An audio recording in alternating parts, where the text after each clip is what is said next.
Hello and welcome. If you speak to anyone who has been into the custom keyboard hobby for any real length of time and ask them, what's your favorite keyboard? You may hear a whole bunch of names you've never heard, or if you have, these are keyboards costing hundreds and sometimes thousands of dollars. Crazy, right? Welcome to Stupid Bullets Tech.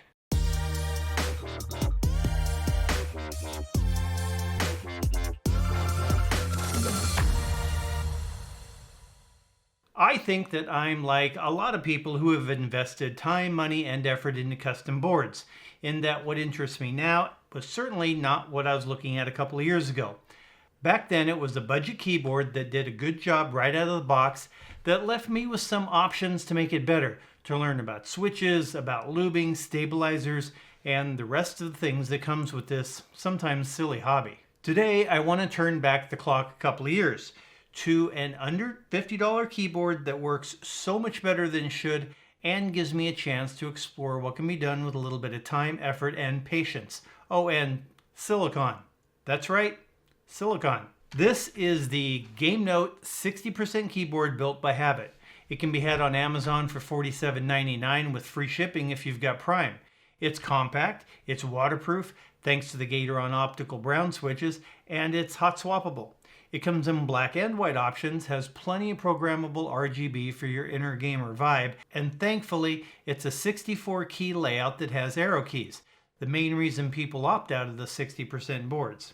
It also has the USB on the left side as it should, and includes 6 more optical switches that you can customize the feel of certain keys like WASD, and even includes a decent USB-C cable. I also appreciate that they said hello on the box.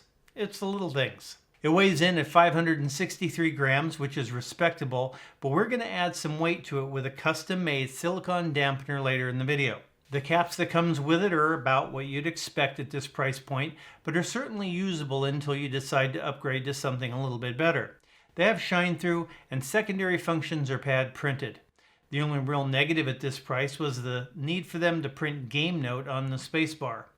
I may see if I can remove that at some point. Typing on the board, better than I expected, and the overall tone, while not great, is better than some factory boards that I have spent much more money on, and while there is certainly some stabilizer rattle, some lube will help that quite a bit.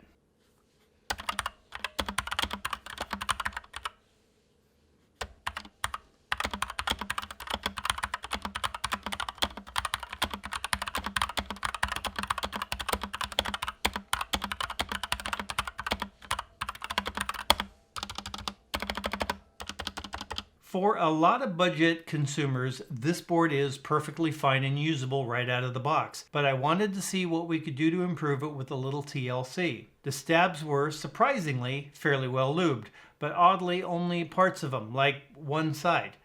It's a simple matter though to remove them after separating the PCB from the plate for a quick fix.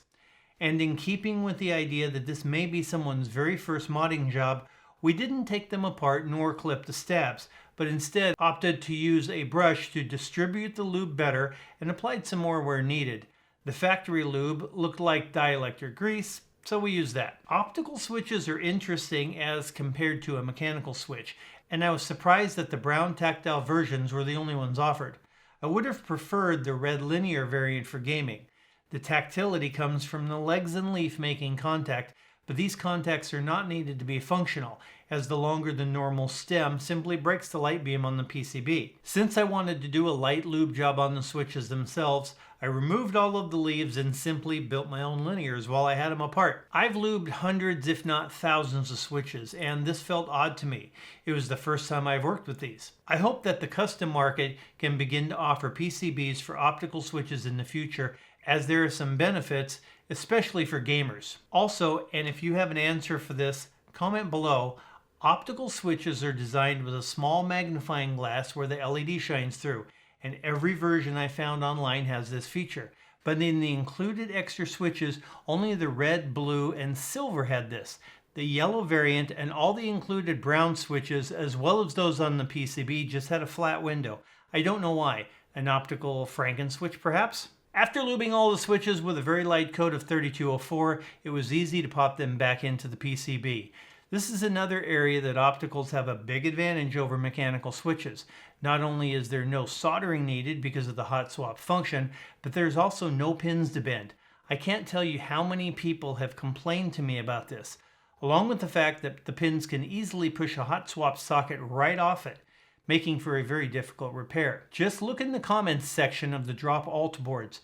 Thankfully, they're addressing that. There's quite a few new enthusiasts that have been put off this hobby simply because of this fact, and optical switches are beginning to gain momentum as factories realize the benefits, not only to the customer, but to decrease returns and add to their bottom line profit. In addition to making the switches sound and feel better, the case on most of these budget boards has a hollow, plasticky sound because they're hollow and plasticky. And while I've used various types of foam with success, I wanted to try my hand at custom poured silicone dampeners. It seems to be the new in thing. The first board I had with this was the excellent Novelkeys NK65. Not only did the silicone dampener do a remarkably good job of making the board sound better, it also added quite a bit of weight at an extra 239 grams. If you'd like to see that review, it's linked here. There are a myriad of silicone mold making kits available on Amazon, and I've had good luck with the Amazon recommended variant. The 500 mils is enough to do 2 or 3 boards depending on size and depth, and has good ratings, but all of the vendors are rated pretty well, and I think that aside from packaging and name, the inner products are pretty similar. Some do state that they have a quicker drying time than others, but I think that slower may be better as it allows much more time for degassing, and you will have less air bubbles when you're done. Just make sure that the version you choose is pourable and does not require vacuum degassing. I won't go into all the details about making these, but I will do a complete video if there's enough interest. Just comment below if you want to see that. There's quite a few tricks that'll help, including dye to make the process easier and better looking. Another benefit of a silicone dampener was in this board it added 177 grams for a total weight of 740. Not only does it give it more heft, it does a very good job of removing any hollowness, so much so that you can now hear each switch better as well as any stabilizer issue.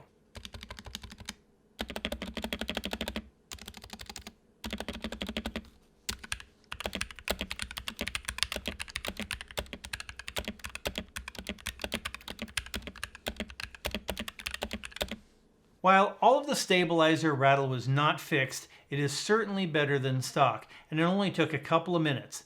Better results could have easily been obtained with removing and clipping them.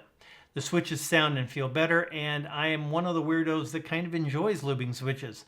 A lube station to keep stuff in order, put on some music, or even watch a movie. I'm a happy gamer. Should you buy this keyboard? Maybe.